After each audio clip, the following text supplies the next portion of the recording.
할렐루야. 주님의 은혜와 평강이 성도 여러분들 가정에 함께 하시기를 축복합니다. 메리 크리스마스 한번 해보시겠습니다. 옆에 계신 분에게도요. 메리 크리스마스. 참 예전에는 다 이렇게 메리 크리스마스 하시면서 인사했는데 요즘에는 이 말을 듣기가 참 힘든 것 같아요. 우리는 주님의 탄생하심을 기뻐하면서 이 말로 인사하기를 원합니다. 2000년 전에 우리 구주 예수 그리스도께서 한 아기로 탄생하심을 기뻐하면서 경배하는 날이 바로 성탄절입니다. 오늘 말씀에는 예수님께 경배하기 위해서, 아기 예수님께 경배하기 위하여서 나왔던 동방박사들의 이야기가 있습니다. 이 동방박사 이야기는 복음서 중에 마태복음에만 있습니다. 2000년 전에 예수님께서 탄생하시던 날 하늘의 천군 천사들은 찬양하며 메시아의 탄생을 알렸고, 하늘의 별이 바쁘게 움직였고, 들에서 양을 치던 목자들이 구유에 누인 아기를 찾아가서 하나님께 영광을 돌렸고, 또 박사들은 멀리 동방에서부터 별을 보고 베들레헴까지 찾아와서 아기를 보고 경배했습니다. 그리고 보배합을 열어서 귀중한 예물을 아기 예수 그리스도께 바치고 경배드렸습니다. 오늘 우리도 2000년 전 유대 땅 베들레헴에 오신 아기 예수님이 어떤 분이신가 하는 것을 깨닫고, 그 예수님의 오심으로 인한 기쁨이 우리 속에 충만하고, 또 우리가 진심으로 감사함으로 그 아기 예수님을 경배하는 그러한 기쁨이 우리 가운데 있기를 간절히 축원합니다.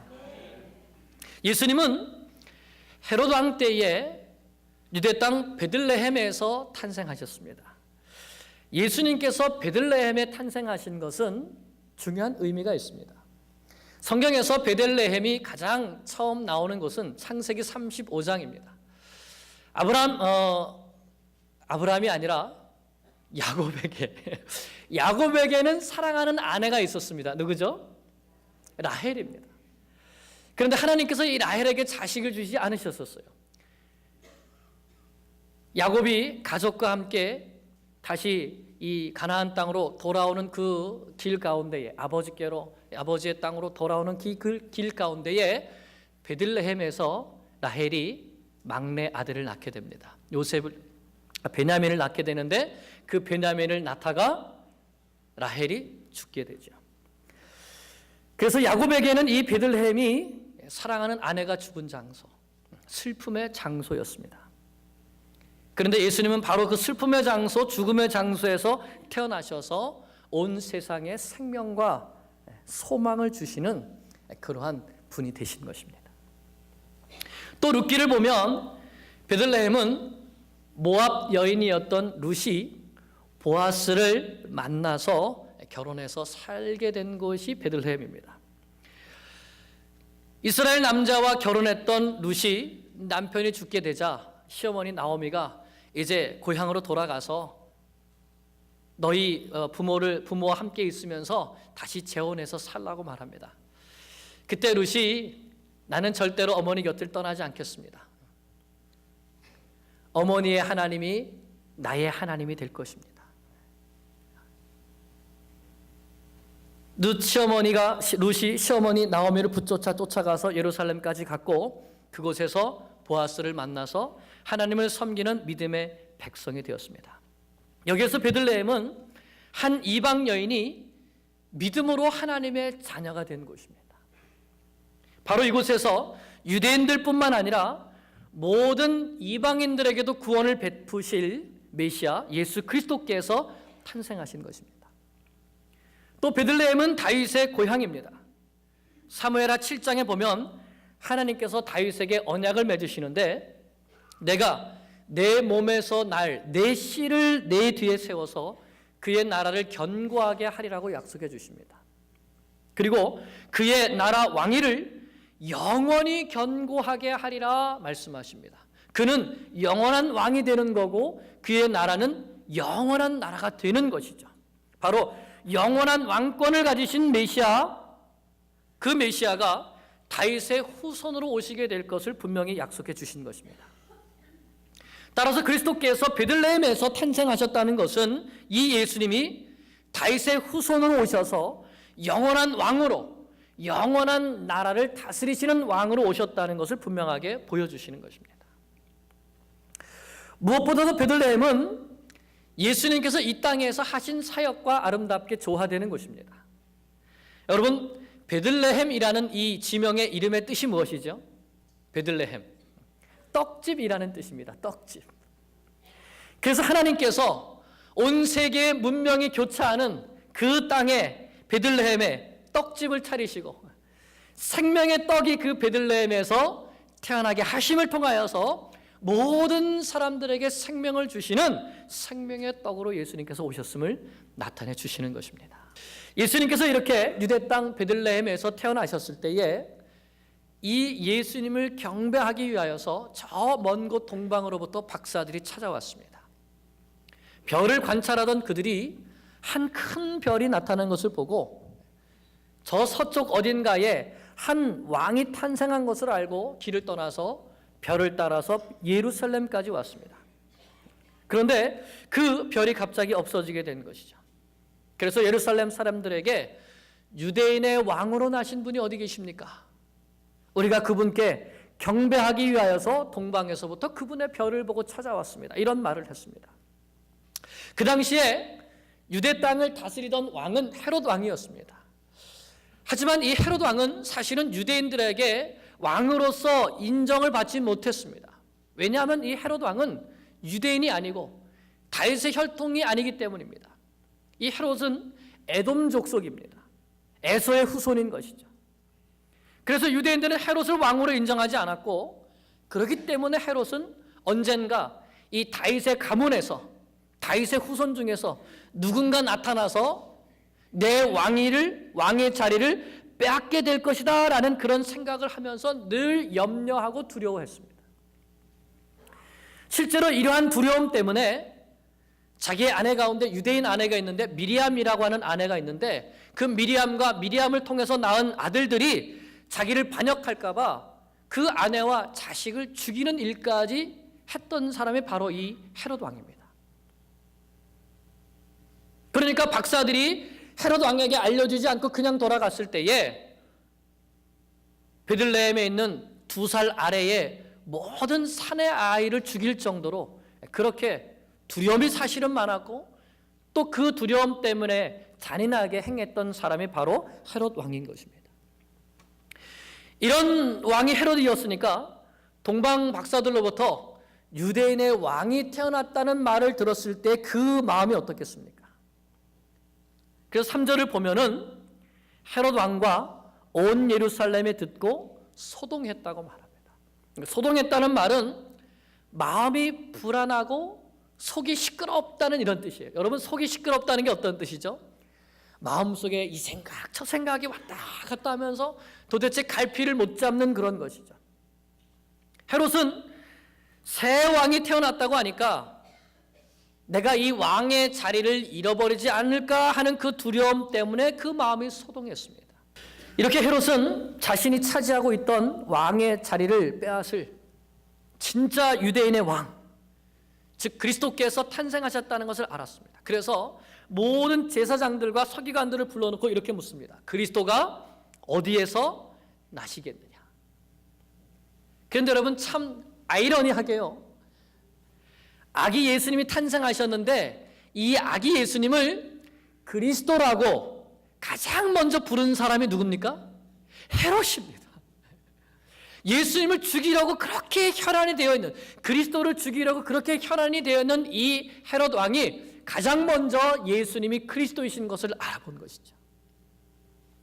하나님은 이처럼 하나님의 대적을 통해서라도 베들레헴의 한 아기로 오신 예수님이 바로 메시아요 그리스도이신 것을 온 천하에 드러내셨습니다.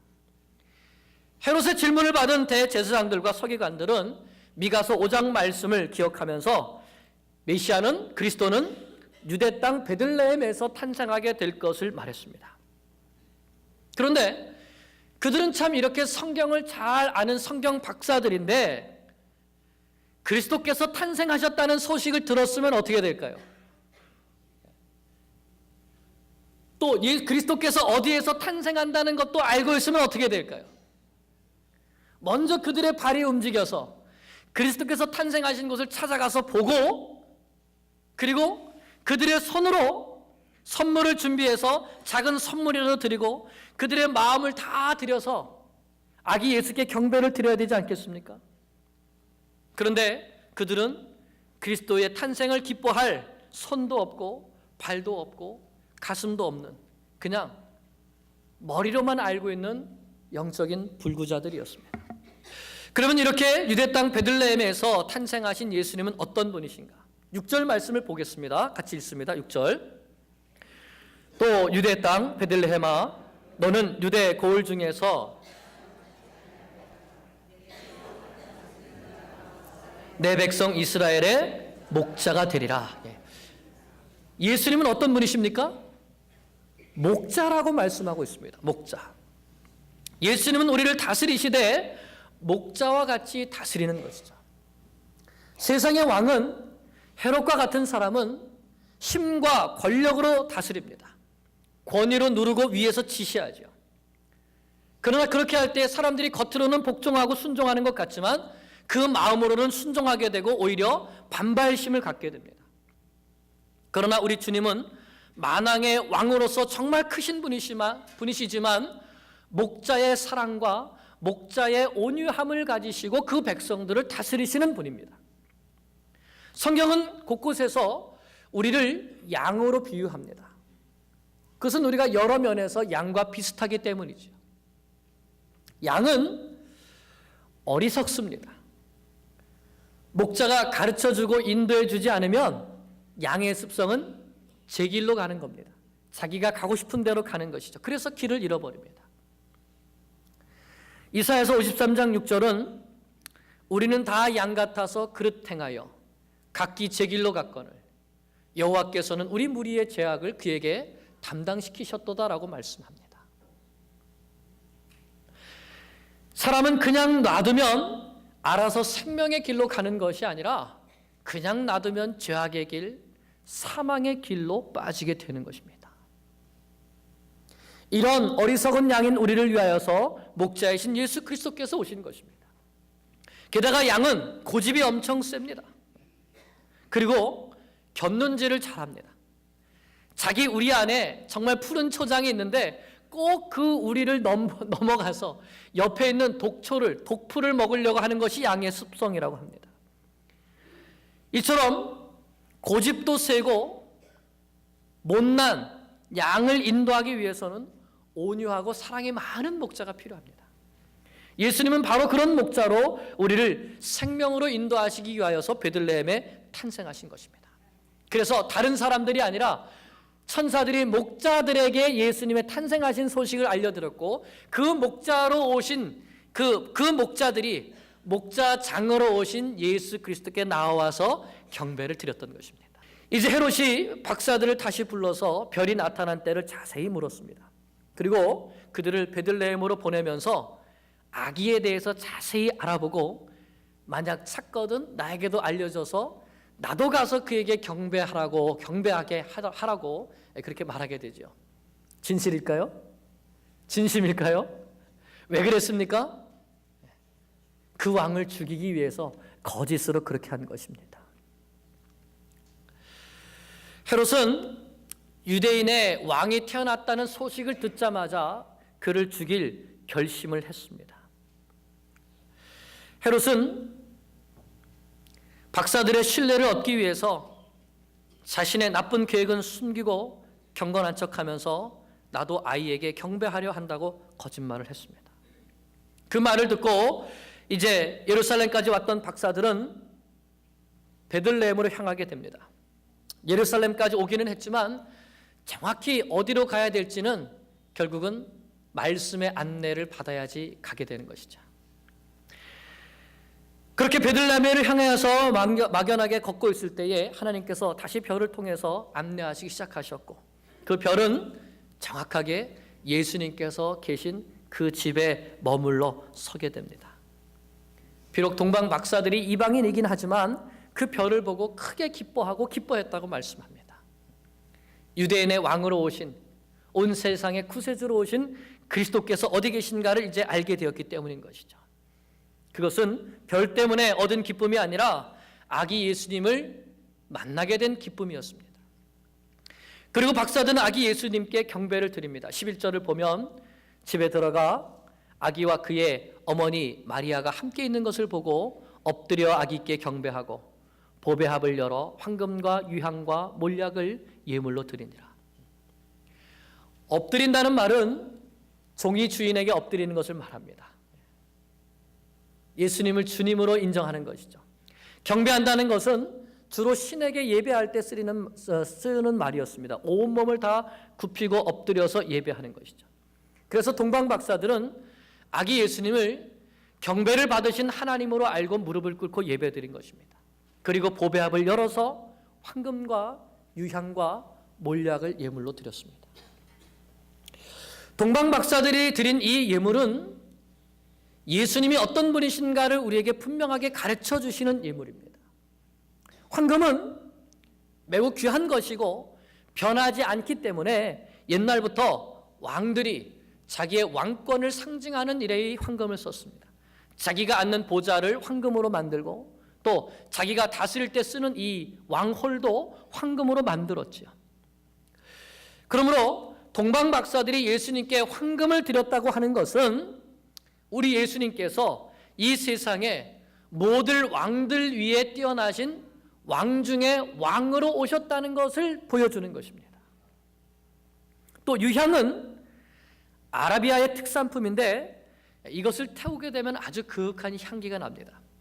그래서 구약 시대에는 이 유향을 각종 제사 때마다 이 향을 태워서 하나님께 드리는 그러한 용도로 사용했죠. 이 향을 태우는 사람이 바로 제사장들이었습니다.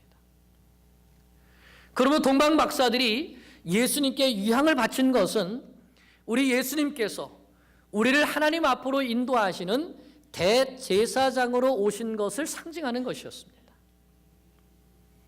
마지막으로 몰약은 부패를 방지하는 기능이 있습니다. 그래서 이집트 사람들이 미이라를 만들 때 이 몰약을 쓰게 됩니다. 그리고 이 몰약은 이 맛을 보게 되면 아주 지독하게 쓴맛이 납니다. 이것은 고난을 상징하는 것이죠. 그래서 몰약은 예수님께서 우리를 대신하셔서 십자가의 모든 고난을 당하시고 죽으시게 될 것을 상징하는 것입니다. 이처럼 동방 박사들은 황금과 유향과 몰약을 아기 예수님께 드림을 통해서 예수님이 만왕의 왕이시고 진정한 대제사장이 되시며 십자가를 통하여 우리의 구세주가 되실 것을 선포하면서 경배를 드린 것입니다. 예수님은 만왕의 왕이요 만주의 주이시며 세상 모든 사람들의 경배와 찬양을 홀로 받기에 합당하신 분이십니다. 예수님은 죄 많은 인간을 하나님 앞으로 인도해 주시는 유일한 대제사장이 되십니다. 예수님은 우리의 모든 죄를 용서해 주시고 사망에서 생명으로 우리를 인도해 주시는 유일한 구세주가 되십니다. 이제 결론으로 오늘 우리가 베들레헴에서 한 아기로 탄생하신 아기 예수님께 오늘 어떤 태도를 가져야 되는가를 세 가지만 말씀드리려고 합니다. 첫째는 예수님의 탄생을 진심으로 기뻐하는 성탄이 되기를 원합니다. 해마다 성탄절이 오면 우리 주일학교 아이들이 성탄절 축하 잔치를 준비하죠. 그래서 오늘도 뒤에 지금 이렇게 오늘 오후에 있기 때문에 미리 지금 무대를 이렇게 꾸며놓은 겁니다. 선생님들은 아이들과 함께 이것을 준비하면서 진정으로 우리 아이들이 이 성탄절에 예수님을 만나고 우리의 구세주로 오신 예수님 때문에 기뻐하면서 예수님을 경배하고 예수님을 찬양하기를 원하면서 기도하면서 이 성탄절 축하 잔치를 준비합니다. 그리고 이것을 여러 성도님들 앞에 보여드리지만 사실은 우리 예수님께 올려드리는 것이죠. 그런데 여러분, 우리는 이 성탄의 축하 잔치에 적극적으로 참여하고 있습니까? 우리가 우리 자녀들에게 성탄절에 왜 기뻐해야 되는가를 설명해 주지만 정말로 우리 자녀들에게 내가 예수님의 오심 때문에 기뻐하고 감사하고 하는 이런 모습을 보여준 적이 있습니까? 정말 우리 스스로에게 물어보고 싶습니다. 나는 정말 이 성탄절에 예수님의 탄생하심을 진정으로 기뻐하는 기쁨이 있는가? 그 기쁨으로 성탄절을 맞이하고 있는가? 이번 성탄절에는 정말 그 예수님의 탄생으로 인한 기쁨이 우리 가운데 가득하고, 그리고 그 기쁨을 마음껏 표현하고 자녀들에게도 많이 보여주는 성탄절이 되기를 간절히 원합니다. 이 성탄은 기뻐하는 거예요. 기뻐하면 우리 주님께서 영광 받으시는 겁니다. 두 번째로 성탄의 주인공이신 예수님께 경배하는 것이죠. 경배는 한마디로 내 마음을 다해서 엎드리는 것입니다. 내 모든 것을 들여서 상대방을 높여드리는 것이죠.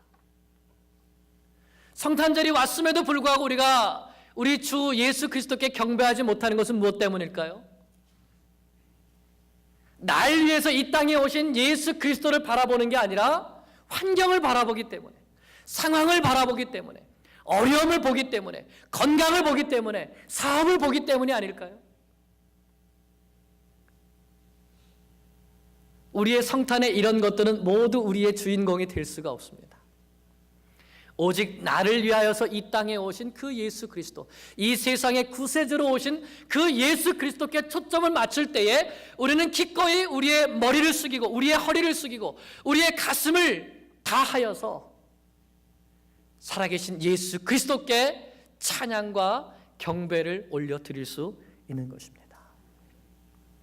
내가 어떤 상황에 있든지 어떤 어려움에 있든지, 심지어는 전쟁터에 있다 할지라도 우리는 주님의 탄생하심을 기뻐하고 그 한가운데에서 엎드려 아기 예수님을 높여드릴 수 있습니다.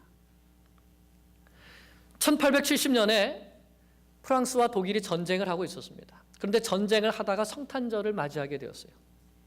크리스마스 이브가 되었는데 그날도 낮에 한참 동안 독일군과 프랑스 군인들이 서로 싸웠습니다. 그리고 저녁이 되어서 각자 자기의 진영에서 정비를 하고 있는데 맑은 하늘에서 밤하늘의 별이 맑게 빛나는 거예요. 그 중에 프랑스 병사 한 명이 오늘 부른 찬양을 했답니다. 오 거룩한 밤, 거룩한 밤, 별빛이 찬란한데 거룩하신 우리 주 나셨네.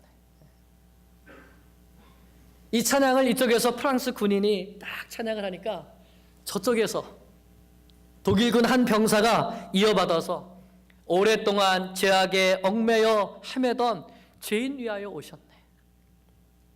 이렇게 찬양을 주고받으면서 이제는 모든 군인들이 그 총과 칼을 다 내려놓고 경배하세, 경배하세.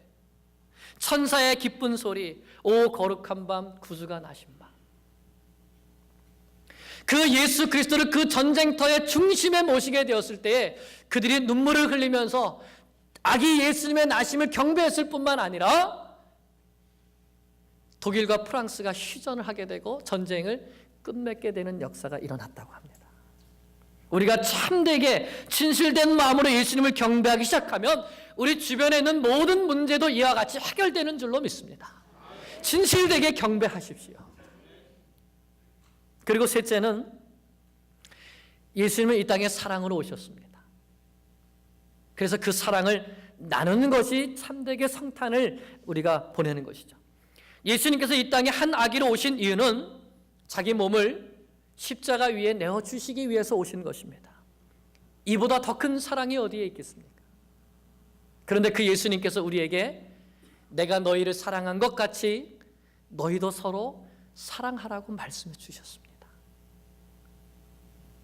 그러므로 성탄에 예수님의 사랑을 받은 사람이라면, 이 성탄에 예수님을 인하여서 기뻐하고 예수님을 경배하는 사람이라면 예수님께서 나에게 보여주신 사랑을 또한 나누는 사람이 되어야 하는 것이죠. 어느 날씨가 아주 매섭게 추운 성탄절 저녁에 한 아이가 크리스마스 캐럴이 울려 퍼지는 그 상점 앞에서 우두커니 그 안을 바라보고 있었다고 합니다. 그런데 그 아이가 옷도 참 헤어진 옷이고 신발도 헤어진 신발이고 그런 모습으로 들여다보고 있는데 많은 사람들이 그 상점을 오고 가고 하지만은 아무도 이 아이에게 관심을 갖지 않는 거예요. 모두 자기 아이들을 데리고 가서 그 상점에서 좋은 옷을 사주고 또 예쁜 신발을 사주고 하는데, 그런데 그때 어느 한 할머니가 이 아이를 보고 이 아이의 손을 잡고 상점으로 들어갔다고 합니다. 그리고 이 아이에게 좋은 옷과 신발을 사서 신겨주면서 메리 크리스마스, 오늘은 예수님이 오신 날이야, 너도 기뻐해 하면서 이 아이에게 이런 성탄절 선물을 준 거예요. 그때 이 아이가 깜짝 놀라면서 이 할머니에게 이렇게 물었다고 합니다. 할머니, 예수님이세요? 그런데 이 할머니가 대답하시기를, 아니야, 나는 예수님이 아니야, 나는 예수님의 가족이야. 여러분, 우리도 예수님의 가족이 아닙니까? 우리가 이 성탄에 우리의 주변에서 어려워하고 힘들어하는 사람이 있다면 예수님의 가족으로서 우리도 이러한 사랑을 나눠야 되지 않을까요? 우리의 성탄이 참 기쁨의 성탄이 되기를 원합니다. 어떤 상황 속에서도 우리의 구세주로 오신, 나의 구세주로 오신 예수 그리스도께 엎드려 경배하는 경배의 성탄이 되기를 원합니다. 그리고 그 사랑을 나누는 성탄이 되기를 주님의 이름으로 간절히 축원합니다. 기도드리겠습니다.